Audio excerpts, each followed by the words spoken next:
Hello, good morning students. मैं Bharat Kumar, assistant professor in department of mathematics, government national college Sirsa. मेरे पास जो paper है बेटा वो है वेक्टर कैलकुलस का। और वेक्टर कैलकुलस में सबसे पहले हमारे पास जो पहला चैप्टर है वो है मल्टीपल प्रोडक्ट्स का, मल्टीपल प्रोडक्ट्स ऑफ वेक्टर्स का। देखिए हमारे पास यहाँ पर प्रोडक्ट ऑफ वेक्टर्स। तो सबसे पहले हम वेक्टर के बारे में अगर देखें कि वेक्टर क्या है हमारे पास, तो वेक्टर आपको पहले भी बताया हुआ है कि वेक्टर क्या चीज़ है हमारे पास। जैसे हम जर्नली वेक्टर लेके चलते हैं, हम R vector is equal to x i y j और जेड के। ये हमारे पास हमने जो पीछे स्टडी की है उसके अंदर भी हमारे पास। इसके बाद हमारे पास देखिए क्या है, अगर मान लीजिए हमारे पास दो वेक्टर दिए हुए हैं, एक तो ए वेक्टर है, मान लीजिए A1i, जनरली हम इस फॉर्म में डिफाइन कर देते हैं A2j A3k। और एक बी वेक्टर है वो है B1i B2j और B3k ले लिया। देखिए हमारे पास वेक्टर के अंदर जो मल्टीप्लिकेशन की बात करते हैं तो वो हमारे पास किस फॉर्म में होती है। देखिए जब वेक्टर की वेक्टर के साथ अप्लाई किया जाता है वेक्टर को वेक्टर के ऊपर, तो या तो वो डॉट प्रोडक्ट होगा या फिर वो क्रॉस प्रोडक्ट होगा। हम ऐसे कोई मल्टीप्लिकेशन नहीं करते कभी भी। वेक्टर की आपस में क्या होती है, या तो डॉट प्रोडक्ट होगा या फिर क्रॉस प्रोडक्ट होगा। कैसे? जैसे मान लीजिए मैं डॉट प्रोडक्ट निकालता हूँ A dot B vector. A dot B vector निकालने के लिए हम क्या करेंगे, आई ये आपने पहले भी पढ़ा होगा, दोबारा से फिर मैं बता देता हूँ। जब आई का आई के साथ डॉट प्रोडक्ट लेते हैं तो 1 आता है। ये यूनिट वेक्टर्स होते हैं हमारे पास। इसी तरीके से जे का जे के साथ डॉट लेंगे तो ये भी 1 आएगा, के का के साथ लेंगे तो ये भी 1 आएगा। अगर मान लीजिए हमने क्या किया, आई को जे के साथ ले लिया तो वो हमें 0 देगा। इसी तरीके से जे के साथ, यानी कि अगर हमारे पास जो यूनिट वेक्टर हैं अगर डिफर हो गए तो उनका डॉट प्रोडक्ट हमारे पास 0 आ जाएगा, अगर सेम है तो 1 रहेगा।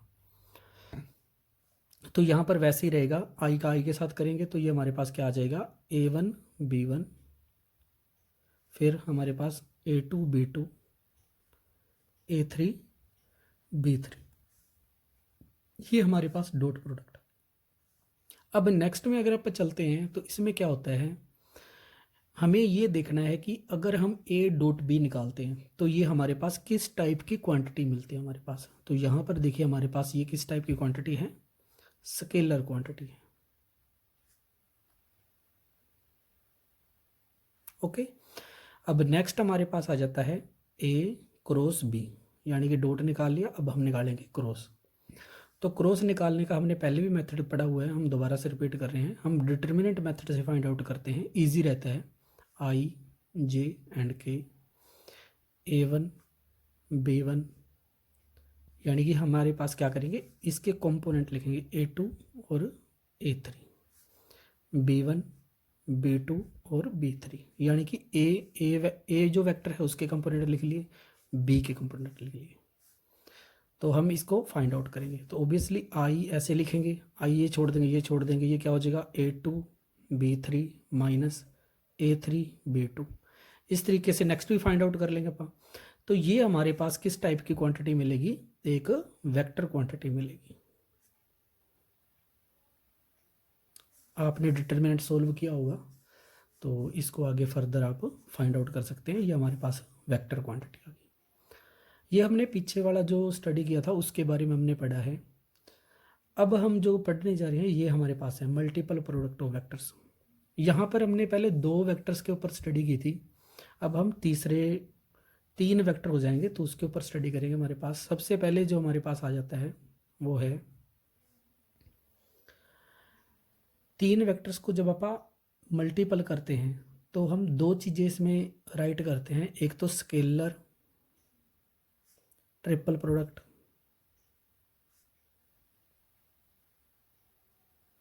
स्केलर ट्रिपल प्रोडक्ट क्या होता है हमारे पास, मान लीजिए हमारे पास तीन वेक्टर है हमारे पास ए बी सी, कैसे लिखता हूँ मैं, ए क्रॉस बी और डॉट सी वेक्टर। ओके, तो ये हमारे पास स्केलर ट्रिपल प्रोडक्ट है। वो कैसे है वो हम थोड़ा देखते हैं इसको। ए क्रॉस बी राइट किया मैंने, ए क्रॉस बी हमारे पास किस टाइप की क्वांटिटी मिलेगी हमको, ए क्रॉस बी हमें वेक्टर टाइप की क्वांटिटी मिलेगी, हमने पहले ये देख लिया। अगर ये वेक्टर क्वांटिटी होगी हमारे पास, वेक्टर को हम अगर क्या करते हैं, एक वेक्टर के साथ डॉट प्रोडक्ट लेते हैं, वेक्टर के साथ डॉट लेते हैं। देखो यहाँ पे ए डॉट बी लिया था ना, तो क्या मिला, स्केलर। तो ये हमें क्या मिलेगा, एक स्केलर क्वांटिटी मिलेगी, स्केलर क्वांटिटी मिलेगी। तो इसलिए हम क्या कहते हैं, स्केलर ट्रिपल प्रोडक्ट, यानी कि तीन वेक्टर्स का प्रोडक्ट है, स्केलर क्वांटिटी हमें मिल रही है, तो हम इसको बोल देते हैं स्केलर ट्रिपल प्रोडक्ट। दूसरा जो है हमारे पास है वो vector triple product, vector triple product. Vector triple product में क्या करेंगे अपन, ए क्रॉस बी जैसे ले लिया, क्रॉस सी ले लेंगे। इसमें हमें क्या देखना है कि ए क्रॉस बी ये भी एक वेक्टर क्वांटिटी है, ये भी एक वेक्टर क्वांटिटी। वेक्टर क्वांटिटी और वेक्टर क्वांटिटी में जब हम क्रॉस करते हैं तो हमें क्या मिलती है, एक वेक्टर क्वांटिटी मिलती है, वेक्टर क्वांटिटी मिलती है। तो इसको इसलिए कह दिया हमें, वेक्टर ट्रिपल प्रोडक्ट बोल दिया हमें इसको। तो इस तरीके से हम राइट कर सकते हैं। अब कुछ इस, सबसे पहले हम पहले टॉपिक जो है ना हमारे पास स्केलर ट्रिपल प्रोडक्ट है, इसको हम स्टडी करेंगे। तो इसके लिए अगर फर्दर हम स्टडी करते हैं तो हमारे पास देखिए क्या है, कुछ इसकी प्रॉपर्टीज़ होती हैं स्केलर ट्रिपल प्रोडक्ट की। सबसे पहली प्रॉपर्टी हमारे पास ये है कि स्केलर ट्रिपल प्रोडक्ट में इसको इस तरीके से नोटेट कर सकते हैं, इसको इस तरीके से भी नोटेट कर सकते हैं। ये दोनों एक ही हैं, यानी कि ये लिख दो चाहे ये लिख दो, सेम ही रहेगा। एक और बात, इसके अंदर क्या होता है, dot and cross can be interchangeable, यानी कि मैं क्या कर सकता हूँ, ए क्रॉस डॉट को, ए और डॉट को चेंज कर सकते हैं हम, इसके ऊपर इफेक्ट नहीं पड़ता। मान लीजिए हमारे पास मैं ऐसे कर दूँ कि ए डॉट बी क्रॉस सी ले लेता हूँ, तो ये सेम ही हमारे पास वैल्यू देगा, चाहे ये लिख दो चाहे ये लिख दो, हमें दोनों सेम ही वैल्यू मिलेंगी। और मेरे कहने का मतलब क्या है कि ये हमारे पास ये भी यही वैल्यू है, सेम टू सेम, यानी कि ये नोटेशन है जस्ट राइट करने की, ये दोनों सेम है तो इसलिए ये सेम हो गया। तो ये प्रॉपर्टी हमें ध्यान रखनी है कि dot and cross product can be interchangeable. Next हमारे पास क्या है, कुछ प्रॉपर्टी, नेक्स्ट प्रॉपर्टी अगर हम पढ़ते हैं क्या है कि मान लीजिए अगर हमारे पास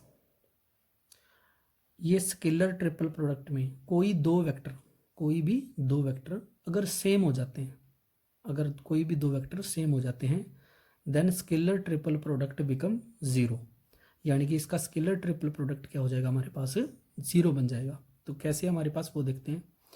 मान लीजिए हमारे पास क्या है,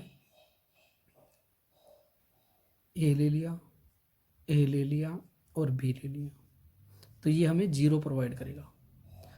जीरो कैसे प्रोवाइड करेगा उसके बारे में थोड़ा सा स्टडी कर लेते हैं। देखिए अगर हमें क्या फाइंड आउट करना है, scalar triple product find out करना है, तो हम इसको भी बाय डिटर्मिनेंट मेथड से फाइंड आउट कर सकते हैं। कैसे फाइंड आउट कर सकते हैं, जैसे पहला वेक्टर ए है तो ए के कंपोनेंट लिख लेंगे हम, A1 A2 A3, फिर बी के B1 B2 B3, फिर सी के C1 C2 C3। ओके, ये राइट कर लिया मैंने। तो इसका जो डिटर्मिनेंट निकलेगा हमारे पास, इसका जो डिटर्मिनेंट निकलेगा वही आंसर होगा, यानी कि यही स्केलर ट्रिपल प्रोडक्ट है हमारे पास। अब देखिए मान लीजिए हमारे पास, मैंने कहा कि दो वेक्टर अगर सेम हो जाते हैं, अगर एक स्केलर ट्रिपल प्रोडक्ट में दो वेक्टर सेम हो जाते हैं, मीन्स क्या हुआ कि हमारे पास यहाँ पर A1 A2 A3 है, यहाँ पर भी क्या आ जाएगा, A1 A2 A3 आ जाएगा। तो आपने डिटर्मिनेंट की प्रॉपर्टी पढ़ी हुई है कि हमारे पास अगर दो वेक्टर सेम हो जाते हैं, यानी कि दो वेक्टर नहीं, यहाँ पे कोई भी दो रो या फिर कोई भी दो कॉलम सेम हो जाती है, देन डिटर्मिनेंट बिकम जीरो।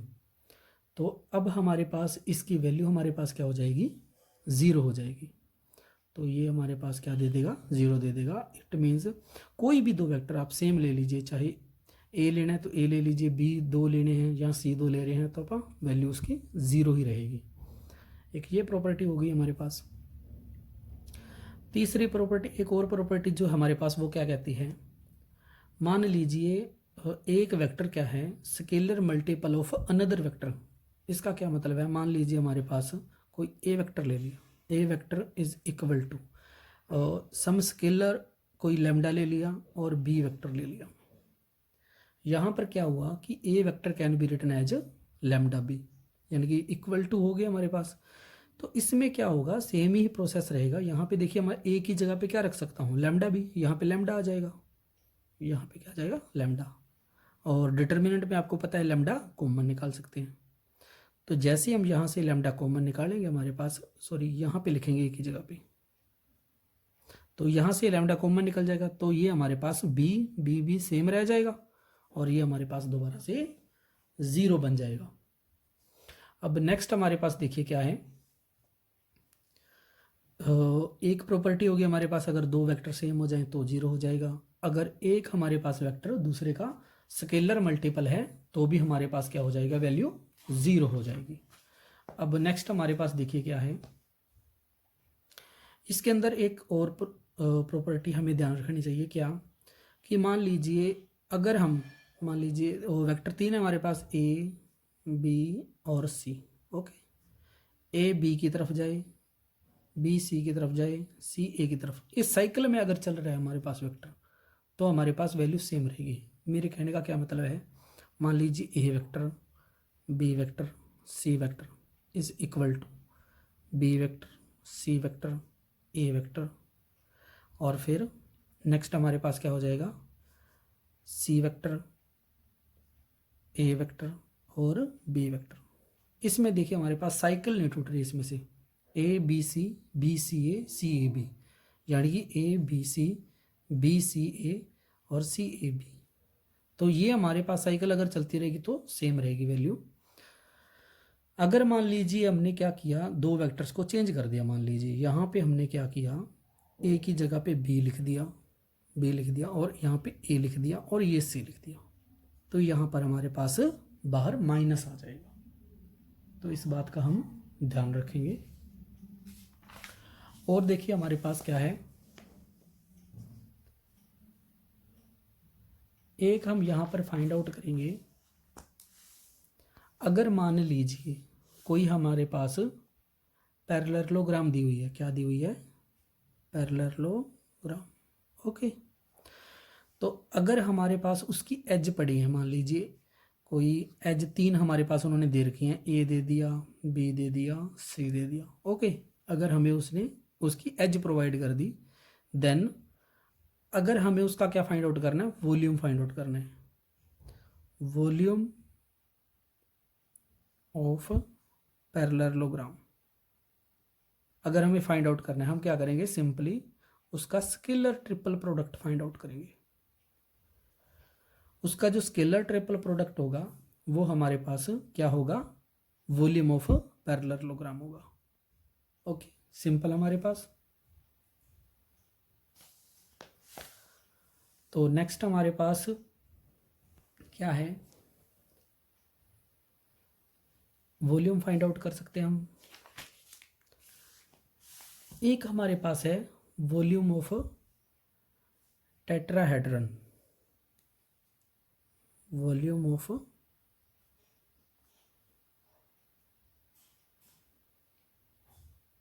आपने इसकी वो पढ़ी होगी कि वॉल्यूम ऑफ टेट्राहेड्रन कैसे फाइंड आउट करेंगे हम, वो देख लेते हैं हम कि इसकी जो हमारे पास वैल्यू होती है वो 1/6 ऑफ